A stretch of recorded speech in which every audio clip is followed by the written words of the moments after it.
Halo semuanya, apa kabarnya nih? Semoga teman-teman semua di dalam keadaan sehat, dilancarkan pekerjaan maupun usahanya. Ya, pada video kali ini saya ingin mengajak teman-teman menyaksikan gitu ya video yang sangat seru, yaitu Samara Amani dan Grace Natali ini benar-benar tersudut di hadapan jubir 03 dan 01. Apalagi gitu ya sekarang mereka membela Prabowo. Nah, sulitnya karena di masa lalu mereka tuh pernah memberikan piagam kebohongan dan ngata-ngatain Pak Prabowo lah intinya, yaitu piagam kebohongan. Nah, sekarang mereka harus membela Prabowo juga Gibran. Nah, masa lalu mereka ini akan dikorek di depan mereka langsung di TV nasional, ditonton semua orang, dan menurut saya ini sangat memalukan. Kita bisa lihat ekspresi mereka gitu ya, sangat-sangat tersudut gitu ya, dan kesulitan lah membela dirinya sendiri. Nah, bagaimana videonya? Coba kita simak bareng-bareng.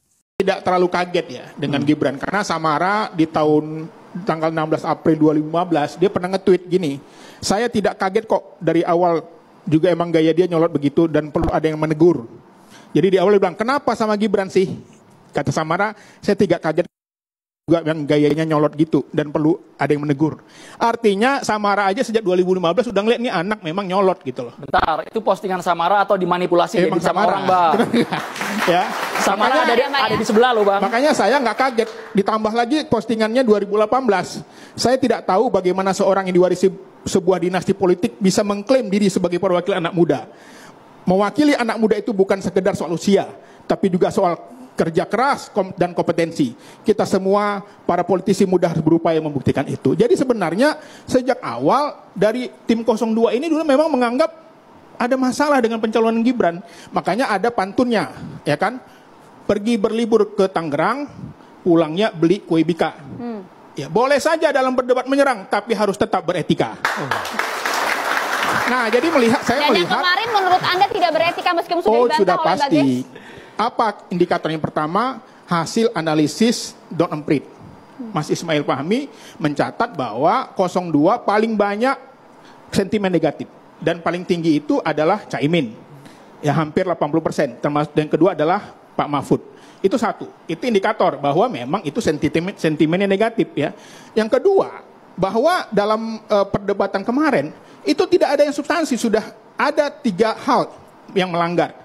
Yang pertama, keluar dari arena.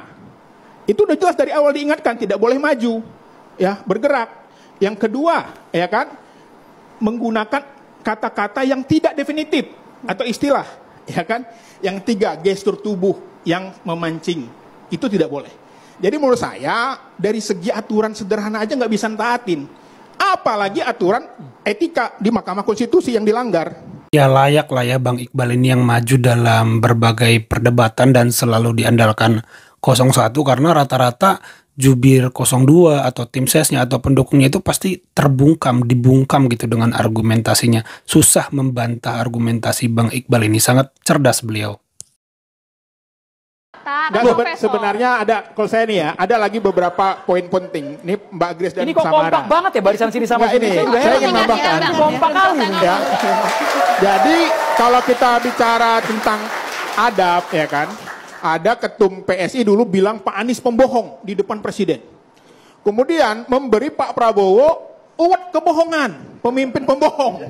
Ya kan? Lalu Samara 23 Januari nulis gini, saya nggak mungkin bersama Pak Prabowo karena saya tidak mungkin berada di barisan di mana ada seorang yang sejarah kelam terhadap penculikan aktivis bangsa ini. Siapa itu Bang? Siapa itu Bang? Samara yang ngomong, jadi itu lebih sadis menurut saya. Itu sadis. Samara silakan. Beretika. Saya mau jawab 2 hal dulu. Ya, kita kasih ruang Jawab dulu yang pertama. Pertanyaan saya Anda bilang Gibran nyolot. Gak apa-apa, Bang Iqbal ini kebetulan maju di Jakarta Selatan. Satu-satu dulu Bapak-bapak. Jadi kita beri tepuk tangan. Kita kasih ruang dulu, Siapa tahu Bang Iqbal akan dapat suara besar di dapil saya dulu. Silakan Samara. Bisa jawab nggak pertanyaan saya? Nyebut itu politik dinasti, nyebut Gibran nyolot dan harus diberitahu. Gak apa-apa. Kita akan jawab pertanyaan yang pertama adalah semua orang bicara soal Mas Gibran katanya tidak santun dan lain sebagainya. Ketika Mas Gibran berbicara hal yang sangat penting, hal yang sangat substantif terkait greenflation, Pak Mahfud menjawab itu dengan pertanyaan recehan loh. Padahal itu pertanyaan yang sangat penting, pertanyaan yang sangat-sangat relevan di masa saat ini ketika transisi energi memang menyebabkan kenaikan harga. Saya tadi yang lain bicara, saya tidak pernah memotong. Saya izinkan saya berbicara selesai, nanti silahkan ditanggapi masing-masing ya. Yang kedua, memang ada orang yang senang hidup dalam perpecahan, ada orang yang senang hidup dalam persatuan. Kalau saya memilih hidup dalam persatuan. Kemarin saya hadir dalam sebuah acara di mana Pak Prabowo menyatakan kita harus menang tanpa ngasoraki, menang tanpa menyakiti. Pak Jokowi itu menang tanpa menyakiti, mengajak Pak Prabowo gabung ke dalam pemerintahannya. Dan Pak Prabowo berjiwa besar untuk bergabung dalam pemerintahan Pak Jokowi. Saya ini siapa? Kita ini semua siapa? Kalau dua tokoh besar itu bisa bergabung, mencontohkan kepada kita bahwa persatuan yang paling penting, kebersamaan yang paling penting. Siapalah kita ini semua. Iya, kalau ingin bersatu terus hidup gak usah ada dalam pemilu lah. perpecahan. Kalau bersatu gak usah ada pemilu lah.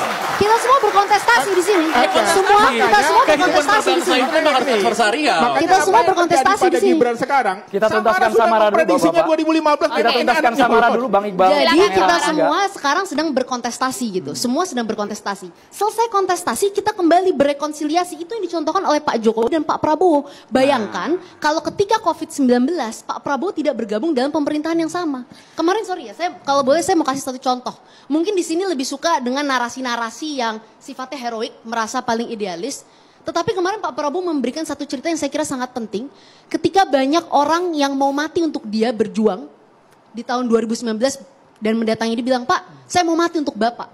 Dan Pak Prabowo menjawab, tidak, kamu harus hidup untuk saya, kamu tidak boleh mati. Akhirnya Pak Prabowo menyatakan, saya ingin bergabung dalam pemerintahan Pak Jokowi. Karena sudah cukup perpecahan ini, sudah cukup polarisasi ini waktunya kita bersama.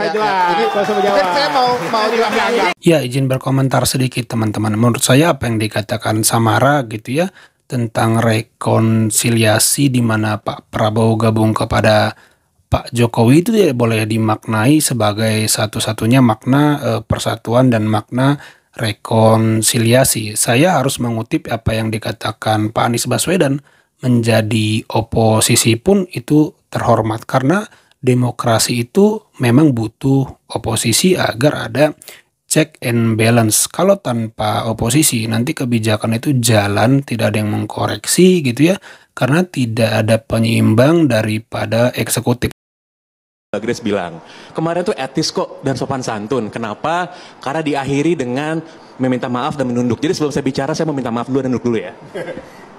Nggak perlu. Oke. Saya nggak perlu begitu-begitu. Karena kenapa? Karena kenapa? Jadi menggelitik ketika Mbak Grace mengatakan sesuatu yang kontradiktif dan double standar seperti motor matic gitu, standarnya ganda. Kenapa? Karena bagaimana ketika di debat sebelumnya, ketika dua orang warga negara biasa sebenarnya kebetulan lagi maju sebagai capres, mempertanyakan kinerja Menteri Pertahanan, dianggap tidak sopan dan tidak etis.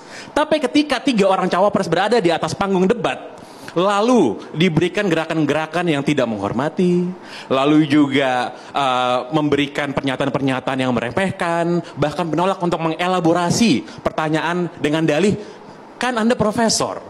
Jadi bagaimana yang satu dikatakan itu adalah menyerang personal karena mempertanyakan kinerja, ya, lalu tiba-tiba kita melihat badai tangisan di sosial media, tapi ketika ya ada sebuah gerakan merendahkan, pernyataan yang juga merendahkan, lalu dianggap itu adalah hal yang etis karena diakhiri dengan meminta maaf. Saya rasa ini merupakan sebuah pertunjukan akrobat logika bagi warga negara Indonesia yang menurut saya akan membuat banyak orang bingung.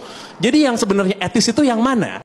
Usai debat ketiga ya, Presiden kita Pak Jokowi itu mengatakan bahwa kalau berdebat itu visi misi, jangan nyerang personal. Dan semua setuju ya, semua setuju. Tapi rupanya kemarin pada saat debat cawapres ada yang luput rupanya menaati arahan dari Pak Presiden. Ya itu aja teman-teman video kali ini. Terima kasih buat teman-teman yang sudah menyimak sampai selesai. Jangan lupa di like, jangan lupa di subscribe channel ini. Sampai jumpa di video saya selanjutnya. Ya, izin berkomentar teman-teman. Saya setuju dengan Bang Pangeran Siahaan ya.